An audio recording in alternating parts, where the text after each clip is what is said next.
Hello, everyone, and welcome to the Masterpiece Lounge. I am your hostess, certified life coach, author, speaker, and consultant, Chrisnatha DeRozier. I am excited about today's segment. As always, if you normally hang out with us here in our corner of the internet, go ahead and say hello in the chat. And if this is your first time, welcome. I am excited to have you here with us today. And we have really awesome and insightful conversations here in the Masterpiece Lounge. I do want to make a disclaimer. This is a safe space, so please get comfortable. Go ahead and get your notepad, get your pens, your device, whatever it is that you use to take notes. And so we're going to jump right in. If you haven't already, the title there that we have for today's segment is Restoring Emotional Well-Being. Restoring emotional well-being. And I really wanted to talk about this today is because oftentimes we see one another and we think that the other is doing well, maybe based on some things that we see someone post online, right? We see someone having a good time or going to a really cool and unique destination, for example, and we can say, oh, that person is doing well. I could see from their post that they're doing well. I could see from seeing them at that event that they're doing well. But the truth is we don't know, right? And so it's time for us to do some introspective work, as we like to do here in the Masterpiece Lounge, and really ask ourselves, how are we doing, right? Not just the normal, how are you doing today? Are you getting along with all of your tasks and your responsibilities? But how's your heart? How are you feeling? Are you okay, right? Do you need someone to speak to? What emotions are rising to the surface, right? What are some things that you're working through or need to work through, or things that are coming up for you? And so how are you? And so I want to talk about emotional well-being, but also how to restore emotional well-being. So this is some work when we talk about individuals like ourselves, because they're all here to be better, right? And so when we talk about doing the work, this is part of the work, right? It's acknowledgement, it's self-awareness, and it's doing the work, right? Doing things out of our norm, so to speak, so that we can get different results. And so the first thing, I have 10 tips I'm going to be sharing with you today. And the first one is to identify your feelings. And so for some of you, this may be uncomfortable. And for others, it may be something that you welcome, right? You are practicing on being mindful. You are tapping into your emotions. You're self-aware and you're comfortable. And even if you're uncomfortable, I want to encourage you to also continue to hang in there with me. Okay. And so identify your feelings. What are you feeling? How are you truly?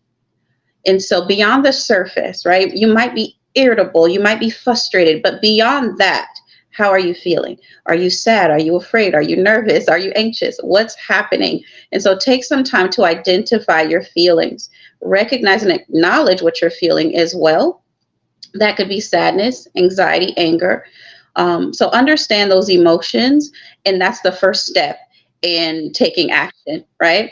Is making sure that you are acknowledging your feelings. All right. The second thing I want you to do is to practice self-compassion. And so I want to make sure that we are giving ourselves some grace. Be kind to yourself. We have all been through the craziest of the last 4 years or so. And so some of us are still recovering from some things that were lost, from some things that were taken from us, from some things that we didn't pursue, from some disappointments, unrealized dreams or dreams deferred, or expectations that we never spoke into someone, right? We're disappointed, we're frustrated, we're recovering. Let's be kind to others, but let's be kind to ourselves. How are you speaking to yourself? How are you speaking to yourself? What are some things that you're saying? And so I want to make sure that we are practicing self-compassion. The same grace that you extend to other people, I want to ask that you extend that same grace to yourself. Extend the same grace to yourself. So be kind, have empathy for yourself, a level of awareness, accountability, but also understanding. Awareness, empathy, and understanding for yourself. That's super, super important. Yes, awesome. And so I want to make sure that you are being kind to yourself.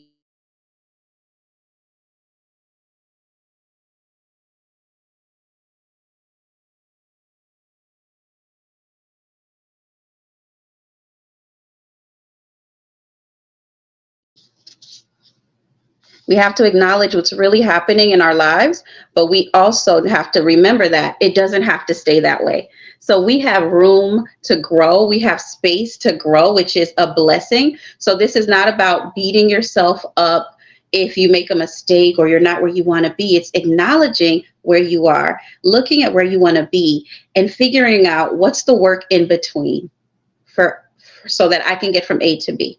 All right. So we are being compassionate with ourselves. I want you to reach out for support. A lot of times when we are trying to figure things out about ourselves, we can tend to isolate just as human beings, right? We get in our corner, we go into our shell, and we stay by ourselves. We don't talk to anyone. We feel like no one understands us. That is a lie. That is not true. So many of us can relate to each other. We are more alike than we are different. And so I want you to know you're not alone. You're seen, you're heard, and you are loved. But I need you to take the step and to reach out for support. What does support look like? What type of community do you already have? Do you have friends that you have been ghosting, that you haven't been calling because you're going through, and so you went in your corner, so you're not reaching out to your friends, but yet you're secretly mad that they're not reaching out to you, right? And so I want you to reach out today. Reach out to your friends, reach out to your sister circle, reach out to your mentors if you have some, reach out to your family if you have that type of relationship. Don't do this by yourself. Don't do this by yourself. It's important that you reach out for support. Do you need to tap into therapy? Do you need to increase your prayer life? Only you can answer these questions for yourself, but it's imperative that you don't do this alone. We want to make sure that you're not in complete isolation. I do want to encourage you as well. Our next step is to prioritize your self care. And so, when was the last time you did something for you? When was the last time you did something for you? It could be a trip, it could be a spa day, it could be just rest. Just rest. I am the queen of naps. I love a good nap. Okay. And so sometimes I have to shut it all down and go to bed. So that's what you need. Do it. Take time for yourself. Take care of yourself. Go outside, get some sun, get some activity, eat well, and go to bed. You need rest. So make sure you're getting enough. Okay, take care of your mind, take care of your body. It's imperative that as we tackle all of these huge tasks and goals that we have, that we are fueling and nourishing our body and nurturing our bodies and our minds to be able to show up in the best way possible. Okay, that's super important. And I want to make sure that that is something that we are being mindful of. Hello, Norma. Norma says learning. That is awesome. I'm so happy. I love these segments, and I'm happy that you are taking away some gems. So thank you for sharing your feedback. It really does mean so much to me. So thank you for that. And if you guys have any feedback, please share it. I love to see it. Our next step is practicing mindfulness. Now, to do that, you can incorporate mindfulness. There's some techniques that you can incorporate in your daily routine: meditation, taking deep breaths. We talked about breathing exercises. I love to journal. I also love the nature, the water and nature as well. And but it helps just really help with like managing stress. And so we want to make sure that you're practicing mindfulness and being present in the moment and not living in the past, but also so anxious about the future. You want to just be present where you are right now. That is going to be important for you. Now, the next one, this may be hard for some of us, right? We have to set boundaries. Boundaries, okay, for all my people in the back. We have to set boundaries. What does that look like? So boundaries for some of us is being honest about our capacity. If you have a heart to serve, like me, You can sometimes find it hard to say no. Your heart and your intention is to be helpful. So you want to say yes, you want to show up for everyone. But no is a full sentence. So embrace that. It's okay.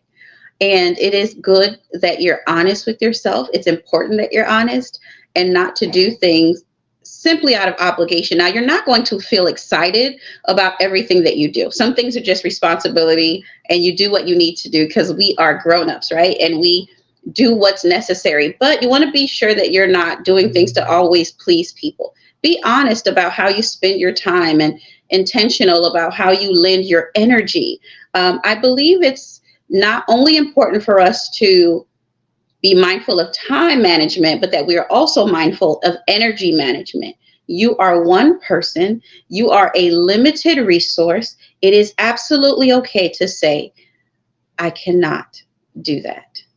I will not be able to. That is okay.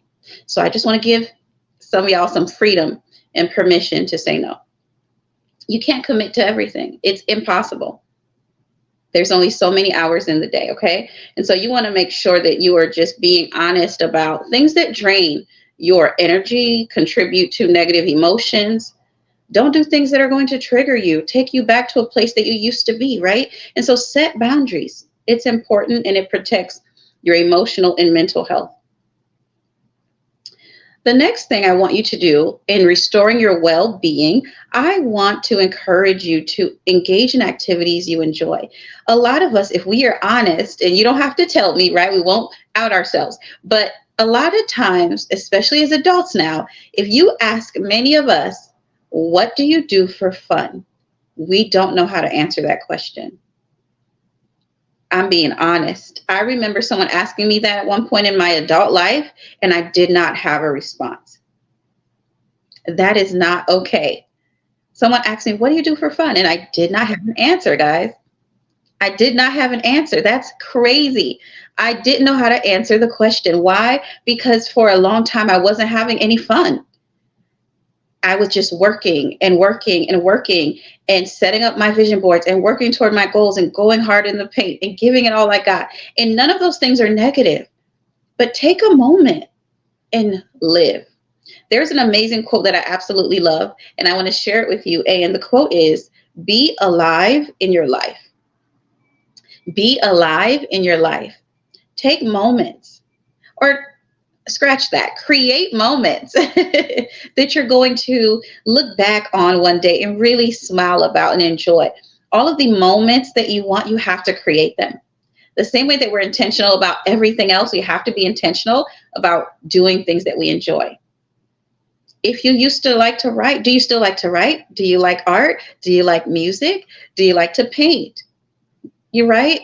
Are you creative? Do you like to travel? Do you like road trips? What do you like? And if you don't know, I'm encouraging you to start exploring that. Maybe you like new things, right? They're not what you used to like, right? You've evolved, no problem. But what do you like? You should be able to answer that question and engage in an activity that you enjoy. All right? Give yourself permission to live. The next step is in restoring your emotional well-being is to challenge your negative thoughts. Self-limiting beliefs are real. Okay, I have experienced them. I'm sure you have as well. Where do they come from? And why do we allow negative things to live in our minds so long? And we tend to put our focus and our energy there. And so that's a question I really want you to ask yourself. What are these negative thoughts? A lot of times we can not even try to pursue something that we really want because we are living in our heads. Challenge those negative thoughts. You don't have to embrace them.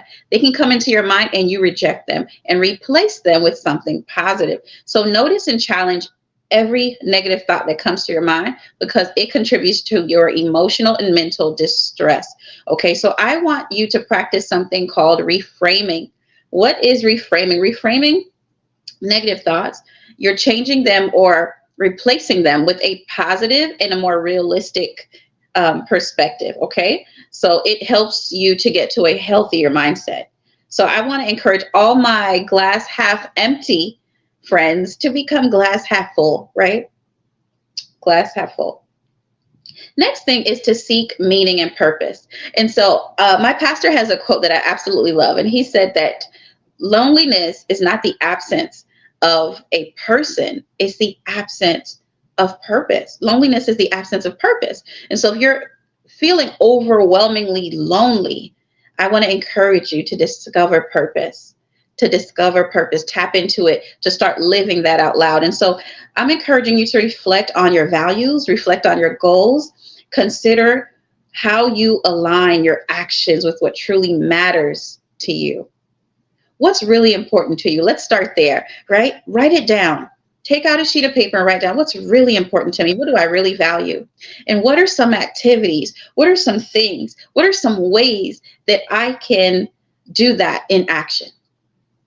I love women. I love working with women. I love connecting with women. I love exchanging stories and testimonies and supporting each other in every way possible. I grew up without a sister, and so this was a longing of mine. And so now, as a certified life coach, I get to work with women. And so I feel like I have created a world, a village, a community of sisters. And so that's something that's important to me. But more importantly, not just the sisterhood, but watching all my sisters go from glory to glory to glory to glory, from stage to stage, from success to success, from this area of their life to, I mean, to see the dreams real, right? From dreaming something to see it manifest it before our eyes. That's something I absolutely love. That's something I value. Tapping into the masterpiece within, that is something I value. And so I started to get busy in the work that was connected to what I value. And so you can do the same where you are with what you have. You can do the absolute same. But it's important that we cultivate a sense of meaning and purpose in our lives, because it does foster resilience. It does foster emotional well-being, right? And regardless of all the other extra background noise, it brings fulfillment. For this I was born, right? For this reason, to glorify God and edify his people in the way in which he's creatively allowed me to do. It's amazing, it's exciting, and it's fulfilling. Lastly, I want you to celebrate your progress. Celebrate your progress. You have come a long way. You are not where you want to be, but you are sure not where you were. And for that, you should celebrate yourself. Stop waiting for people to recognize your awesomeness. Stop waiting for people to give you permission to be great. Stop waiting for people to give you accolades. Big yourself up. Pop your own collar. Throw your own event.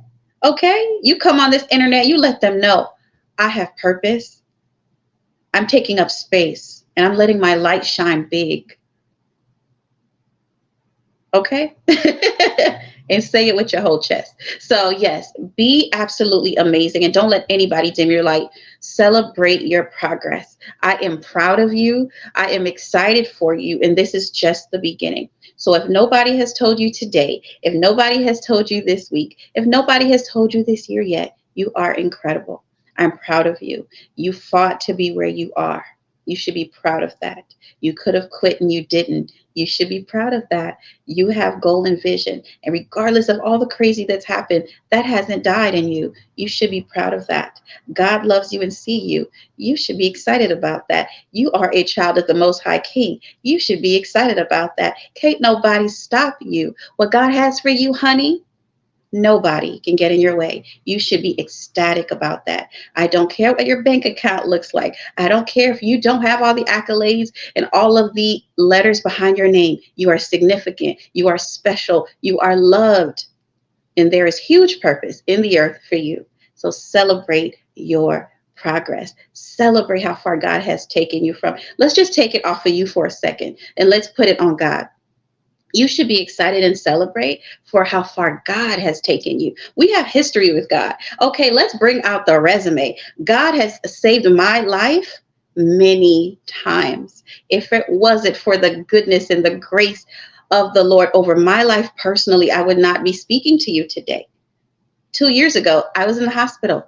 I thought I was done. I was in ICU.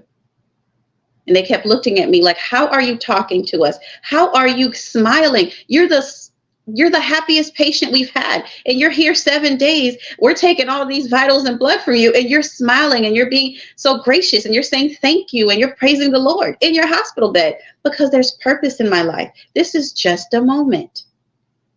And any time that God gives me more than this moment here on this earth, I will be excited. And you should too.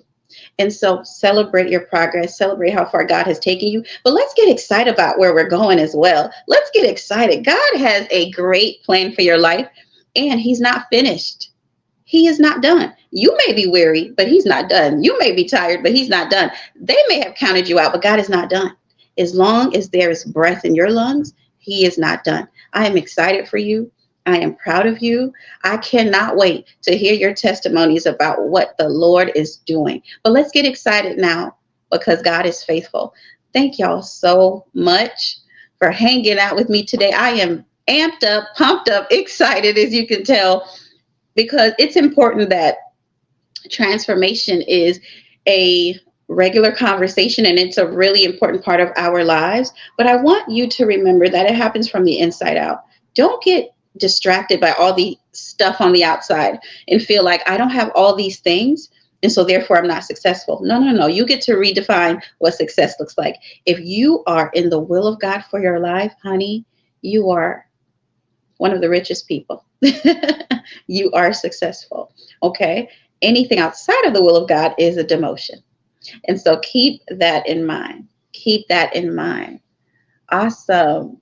That's right, Norma. Listen, I am celebrating with you. Norma is a certified fitness trainer, and Norma is celebrating herself, and I am celebrating you, Norma. I'm proud of you. Keep going. Get those clients. Help them get to their goals as you help more people.